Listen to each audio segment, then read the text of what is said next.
السلام علیکم ورحمۃ اللہ وبرکاتہ۔ الحمد للہ کفا وسلام علی عبادہ الذین اصطفیٰ، اما بعد فقد قال اللہ تبارک و تعالی فی کلامہ المجید والفرقان الحمید، اعوذ باللہ من الشیطان الرجیم، بسم اللہ الرحمن الرحیم۔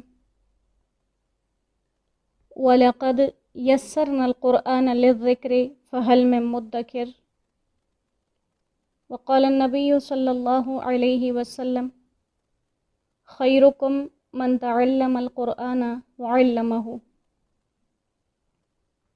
او کما قال علیہ الصلاۃ والسلام اللہم صلی علی محمد وعلی آل محمد كما صليت على إبراهيم وعلى آل إبراهيم إنك حميد مجيد، اللهم بارك على محمد وعلى آل محمد كما باركت على إبراهيم وعلى آل إبراهيم إنك حميد مجيد، رب اشرح لي صدري ويسر لي أمري واحلل عقدة من لساني يفقه قولي، ربی یسر ولا تعسر وتمم بالخیر وبک نستعین وبک نستغیث، ربی زدنی علما ربی زدنی علما ربی زدنی علما۔ الحمدللہ الحمدللہ، اللہ پاک کے خاص فضل اور کرم سے ایک بہت ہی مقدس کام کے لیے اللہ سبحانہ و تعالیٰ نے بیٹھنے کی، بولنے کی، سننے کی توفیق اور طاقت عطا فرمائی ہے، اور یقیناً اس میں کسی انسان کا کوئی ذاتی حسب نسب، کوئی ذاتی شرافت، کوئی افتخار کام نہیں دے سکتا۔ دنیا جب سے بنی ہے تب سے اب تک یہ لوگوں نے دیکھا بھی ہے، یہ لوگوں نے سنا بھی ہے کہ حسب اور نسب کام نہیں آتے۔ آدم علیہ السلام سے دنیا کی ابتدا ہوئی، انہی کی اولاد سے فرمان برداری اور نافرمانی کا سلسلہ چلا، وہیں پر مثالیں دیکھی گئیں، اور سب سے مشہور مثال دو بیٹوں کی، حابیل اور قابیل۔ دونوں نبی کے بیٹے ہیں، لیکن ایک کامیابی کے راستے پر چل پڑا، ایک ناکامی کے راستے پر چل پڑا۔ بعد کی تاریخوں میں آتے جائیں حضرت نوح علیہ السلام تک بات پہنچی۔ آدم ثانی کہا جاتا ہے ان کو، کیونکہ دوبارہ دنیا کی ابتدا، مخلوقات کی ابتدا وہاں سے ہوئی۔ خود اللہ کے نبی ہیں، بیٹا نافرمان۔ اسی طرح سے فرعون کو دیکھا، خود سب سے بڑا ظالم، خود سب سے بڑا مشرک، خود سب سے بڑی غلطی پر بیوی اللہ کی بندی بن گئی۔ اور ایسی تو فرعون اور اس کی بیوی فرمان برداری اور نافرمانی کی اعلیٰ مثال۔ بیوی اللہ کی ایسی فرمان بردار بنی کہ حضرت خدیجہ رضی اللہ تعالی عنہا جب دنیا سے جانے کا وقت آیا، حدیث مبارکہ کا مفہوم ہے، اللہ کمی بیشی معاف فرمائیں، تو حضور صلی اللہ علیہ وآلہ وسلم نے ان سے کہا کہ جب جنت میں جانا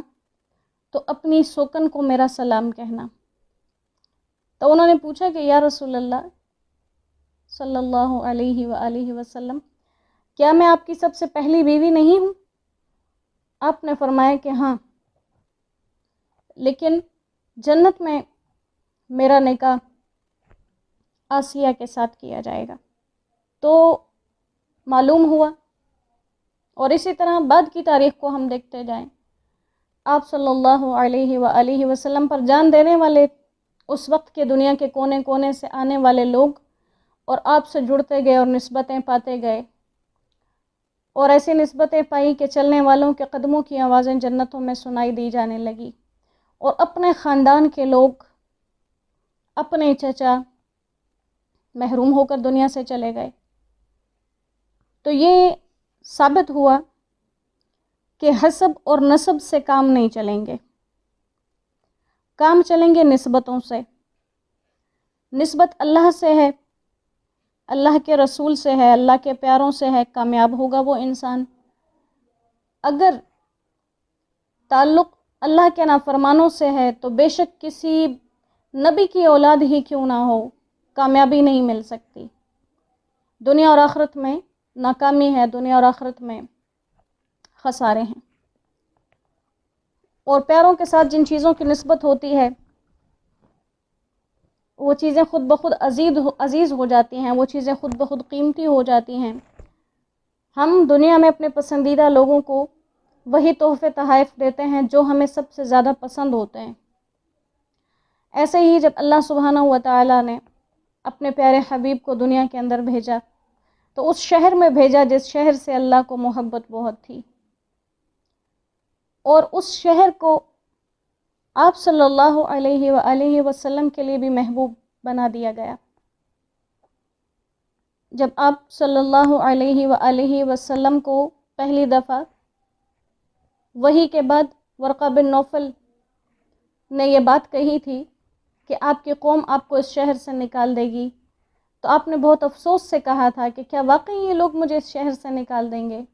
اور جب وقت آیا آپ ہجرت کرنے لگے، مکہ سے جانے لگے، تو نکلتے ہوئے آپ نے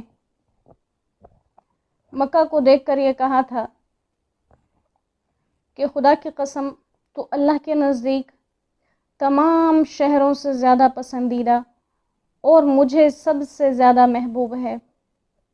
اور اگر مجھے یہاں سے نکلنے پر یہ لوگ مجبور نہ کرتے تو میں کبھی تجھے چھوڑ کر نہ جاتا۔ اور یہ شہر سے محبت تھی، وہاں کے پتھروں اور در و دیوار سے نسبت نہیں تھی، نسبت یہ تھی کہ وہاں اللہ کا گھر ہے، وہاں بیت اللہ ہے۔ تو مکہ کی نسبت ہے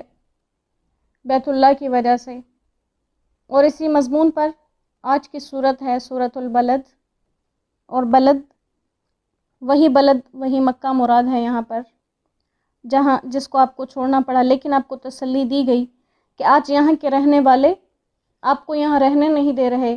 ایک دن ہوگا کہ آپ فاتح بن کر آئیں گے اور آپ کے پاس حکومت ہوگی، جس کو چاہے رہنے دیں، جس کو چاہے نکال دیں۔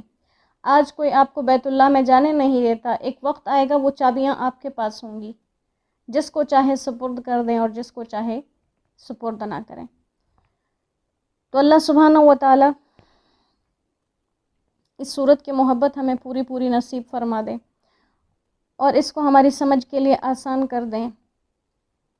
اور اس پاک سورہ مبارکہ کے صدقے سے اور اس بابرکت دن کے صدقے سے جو خاص اللہ نے اپنے رحم و کرم سے ملا دیا ہے، اس بابرکت دن کو جمعہ کا دن ہے